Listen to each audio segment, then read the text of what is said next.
Okay, we're going to try out my new GoPro camera here. I'm going to open up some beehives and do a little maintenance on them. Right here's the apiary. Got 6 operating hives. You can tell it's a hot day in the summer because the bees are gathering around outside the hive. That's called bearding. They do that to help keep the hive cool. And what we're going to do is we're going to open up this little hive number 5 here, and we're going to check and make sure that everything's going all right down inside it. It's a relatively new hive, that's why it's so small. And we're going to open it up and try it out.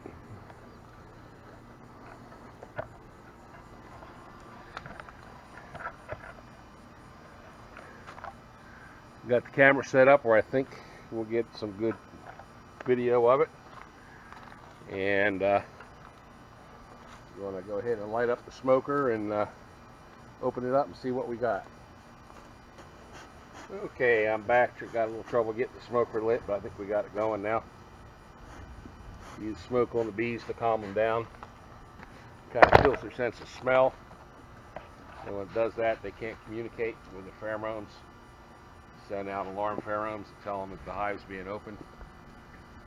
So we're going to go ahead, open up the hive. Took off the top cover, and then we have a little screened inner cover here. We use a screen on it because it allows the hive to get a little bit of ventilation. We grab a hive tool.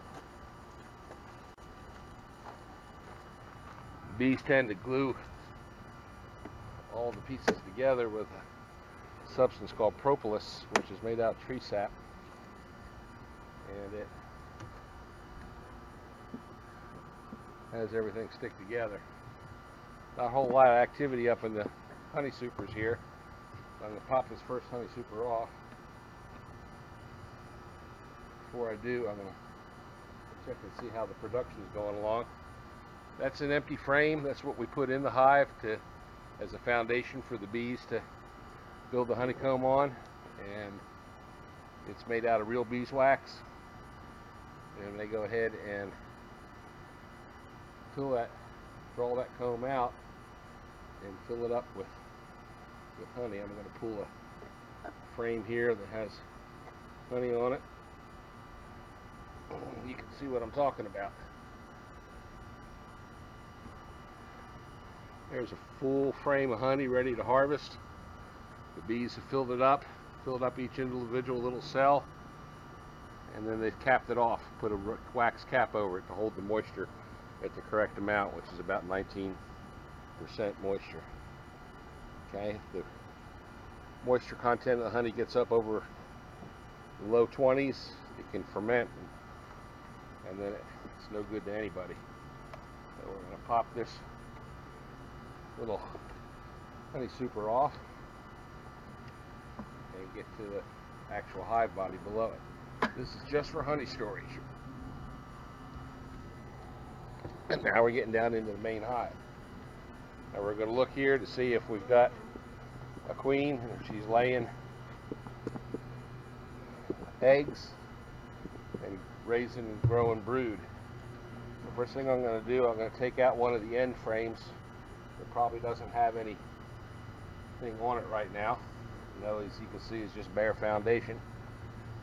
I'm going to stick that down there, and then I'm going to move the other ones aside to get to the frames that have the brood. Queen lays about 1,500 eggs a day in the summertime, so about 1,500 bees a day hatch out to replace the 1,500 or so that die each day from just wearing themselves out. Here is our first frame of brood. We're going to check it out and look at it. It looks real good. All that is brood is capped off, and there's larvae in there. They're going to hatch out into bees. The holes, each one of those little holes has an egg in it where the larva is growing, and it's getting,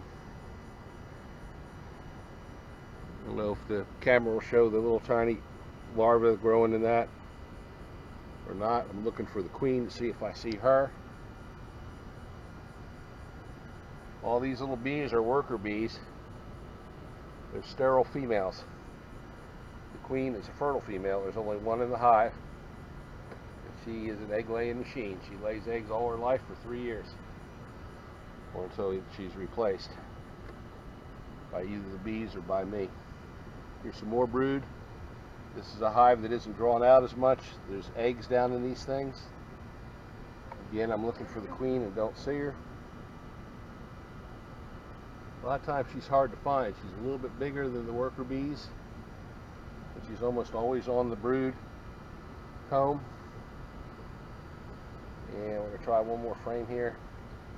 See if she's on this one. You can see the bees are kind of gentle today. I'm not wearing any protective gear. Don't really need it.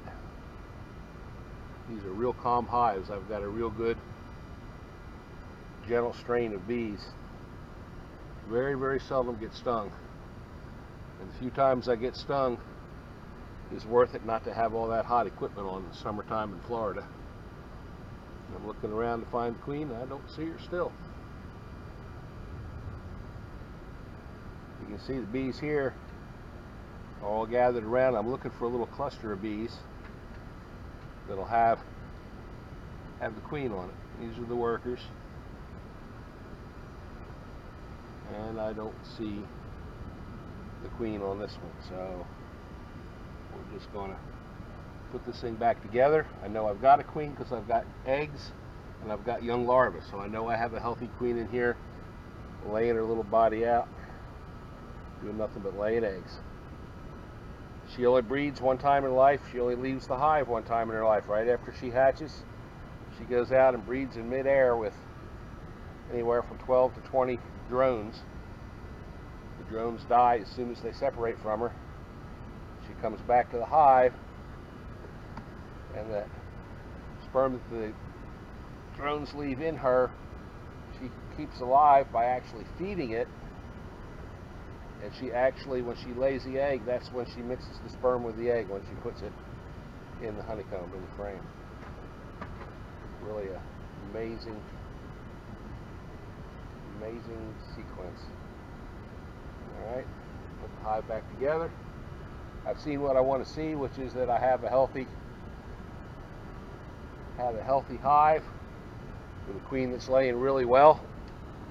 I've got some surplus honey that I'll be able to harvest here in a few days. And I checked for the two pests that bother beehives the most: small hive beetles and varroa mites. I ran a mite check on the hive just a few weeks ago, and they were pretty good shape with mites, and I didn't see a single hive beetle in there.